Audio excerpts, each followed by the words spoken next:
Hello everyone and welcome to a new video on my channel, or the archive channel. I'm Adam and this is ranking all the Scooby-Doo, What's New Scooby-Doo villain culprits from season 3 of What's New Scooby-Doo. I butchered that title, but whatever. Compared to the other videos that I'll be uploading in this set, this one is probably going to be the shortest for the simple reason I actually do not care for the culprits. Whilst the chase scene ranking was my idea, the culprit ranking was Lucas' idea.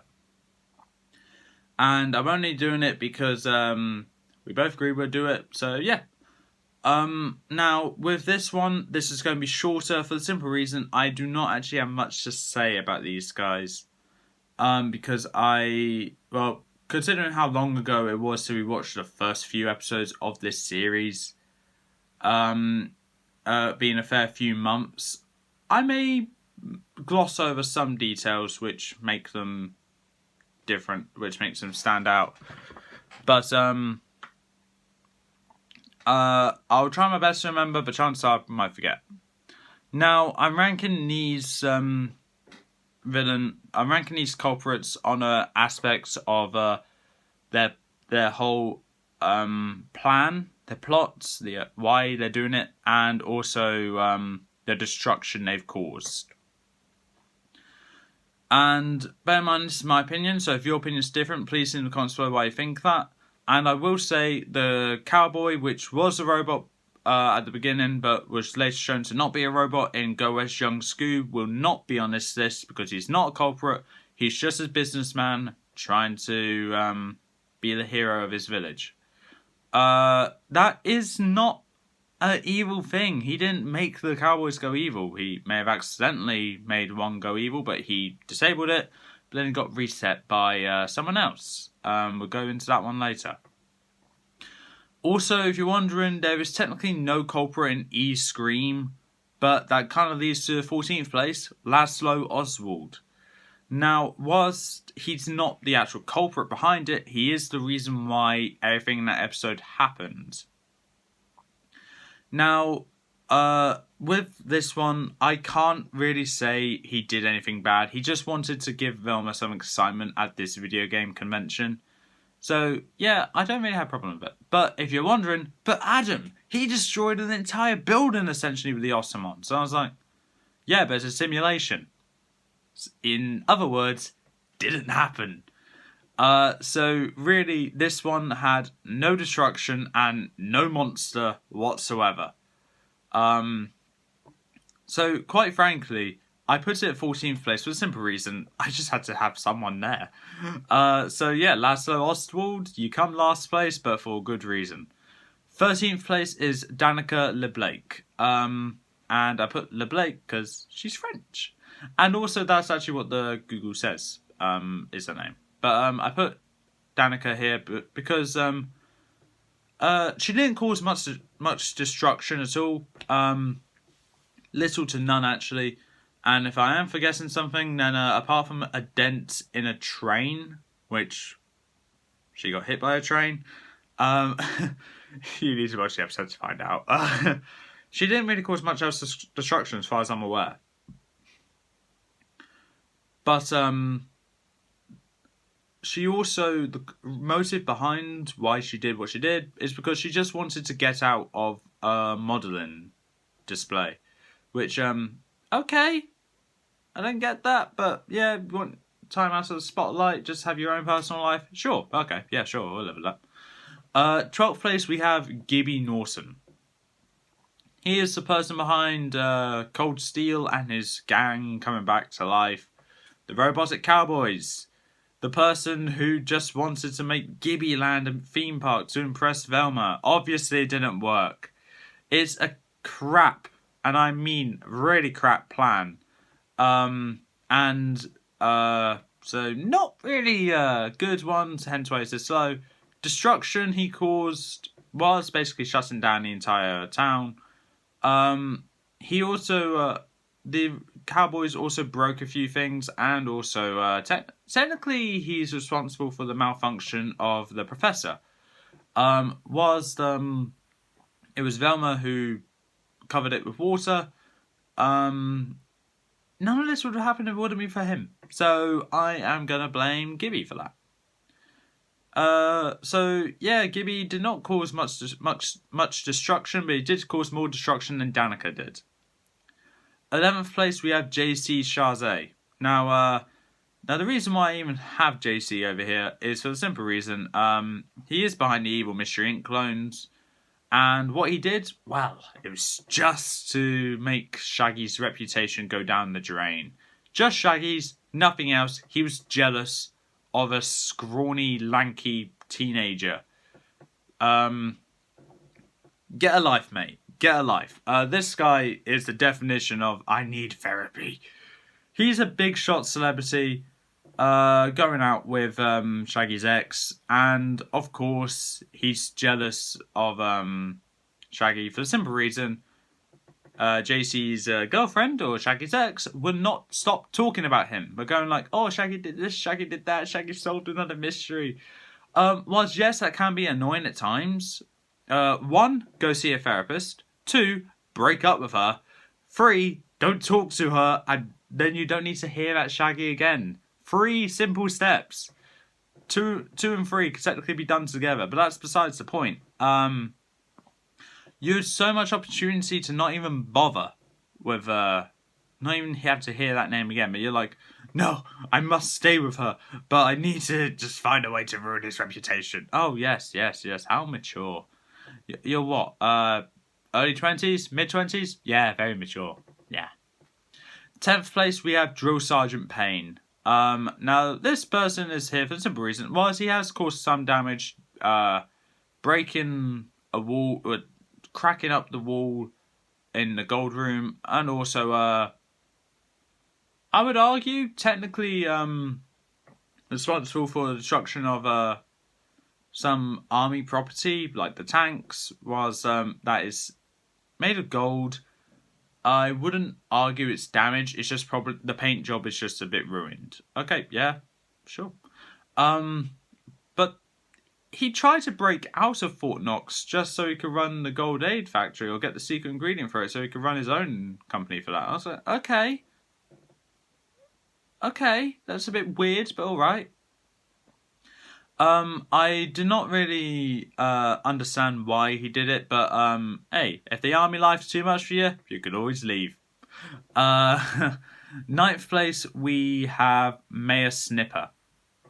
Now, with Mayor Snipper here, I can't really say I blame... No, I can't blame him.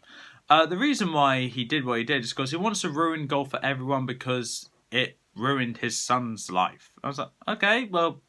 good father material there, I guess, but wrong method of doing it. He holds a grudge worse than his actual son, which actually a bit weird, but whatever. And the destruction, what destruction was there? Breaking up a few amusement park rides during the chase scene, and eating players. Yeah, not really much to go off there, but he was redeemable because he didn't really do anything illegal. Yes, because eating players isn't illegal, is it? 8th place is Jimmy and Cindy. They are behind the skeleton driver. And their motive is because Jimmy wanted to prove to everyone that he can be a good racer as well, but he was never allowed to race because he was too young. Mate, he's like 8. So of course he's too young. Wait a few years, mate. But that's their motivation. Destruction, broke up a few cars, kind of ruined the whole race aspect as a whole. So that's why they're even up this high. I didn't have them up any higher because their reasoning does pull them down a bit. But there are some other culprits coming up later with rather innocent sounding reasonings behind it, but the destruction they cause is far more superior than just a few cars. 7th place, we have Neville Poppenbacher. Now, for the first time, the thing to do, the Demon Farmer, is not number 1. And the reason why Neville is in the middle of the list is because his his plan is just to get hold of the secret ingredient for popcorn, just so his popcorn company can still remain thriving, so he can stay in business. However, using the puppies to get to it though was scaring the living daylights out of them. Was also, I would assume, kidnapping them, which can take up to years just to figure out the combination of 6 numbers, because if there's six numbers in the combination, it's going to take ages to just go through all of them. But if you know that all the numbers are going to be included once, then yeah, it might not take as long. But I feel like, just to avoid being ratted out on, because the Secret Six puppies are very smart and clever, Neville probably wouldn't return them. Obviously, I do have a bit of a problem with them, because don't injure puppies. Puppies are brilliant. I love them. They're probably my favourite characters, which are not in every episode. But yeah, Neville Papenbarker. He's only this high because Destruction, watch the episode, breaks up a few barns, stole a tractor, and even collides with the Mystery Machine. And Plan, not that bad, but the way he did it is why it's bad. 6th place we have Verona Dempsey. Plan is really evil. However, that is just to turn off the lighthouse, then the ship's cargo can't get to them, but only when it has her cargo on it, then she'll turn it on just so her cargo can arrive.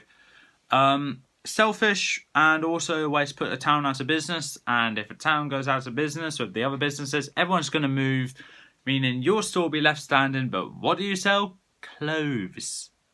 If you sold food, that would have made more sense. But no, you sell clothes. Bit of a problem there. But also the destruction she caused, not much really.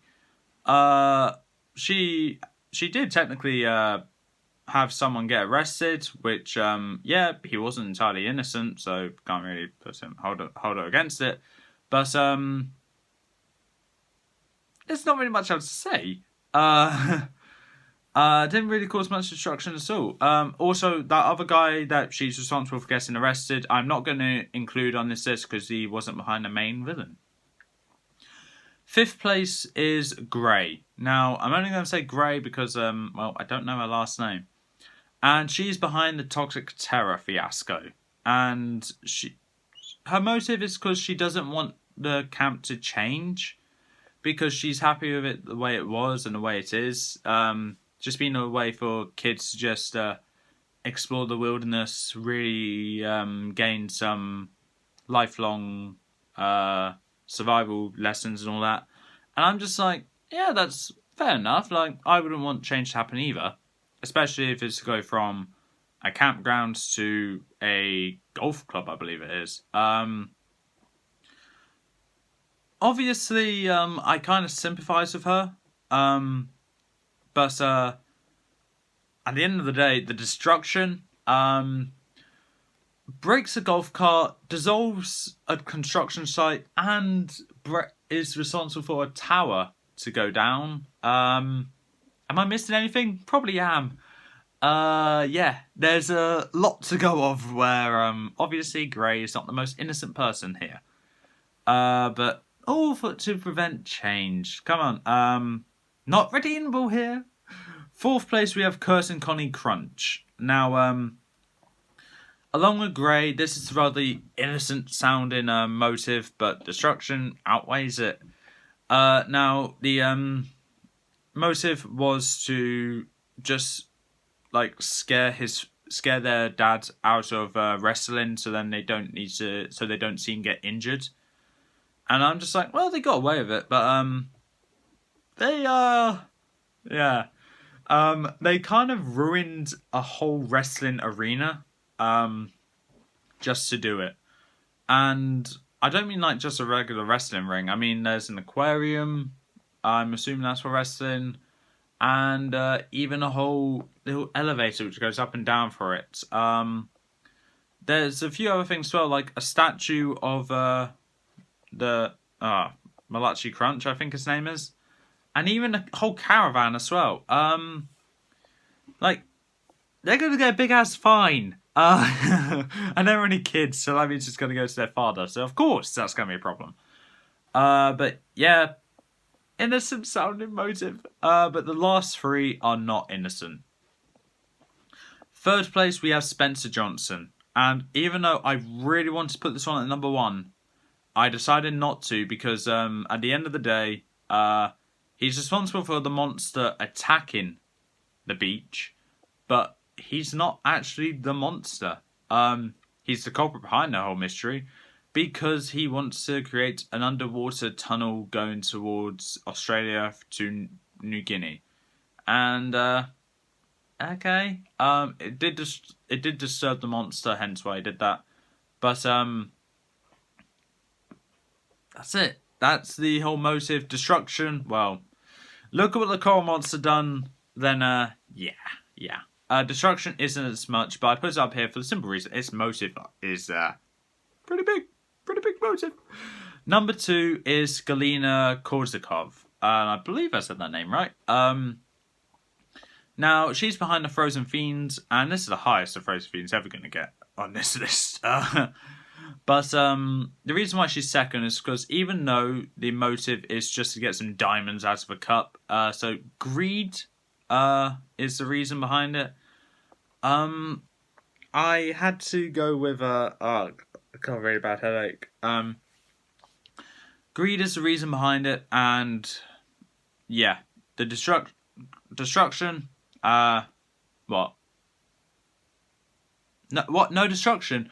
Oh right, okay. There's a few bits of destruction, knocking over a few hockey players, breaking a few sticks, ruining locker rooms, but that's it. She doesn't do much destruction at all. Whereas with a monster that strong and that big, you would think there'd be a lot of destruction, but no. So obviously that means number 1 is Wu, who is responsible for the Chinese dragon. Now, apart from the cult motive being similar to Galena for greed, for Candy Ring, I believe it is this time. Destruction, 2 toy stores, 1 warehouse, and essentially a giant metal duck. I suppose a fireworks display as well. I believe there's other parts which got destroyed because of the dragon. But like major buildings, lots of destruction there. Obviously, I had to put Wu at number 1 because he's responsible for it all. But I think Lucas's ranking is going to be based on how redeemable they are as characters, and if that's so, I'm gonna assume that now I do not see why Laszlo Ostwald would even be included on his list, but if it is, then either him, Danica, or Mayor Snipper would be number 1 as the most redeemable. But with that being said, that's all for this time. If you like what you saw, leave a like, leave a comment, don't forget to subscribe, press the notification bell down the corner below, and I'll see you next time.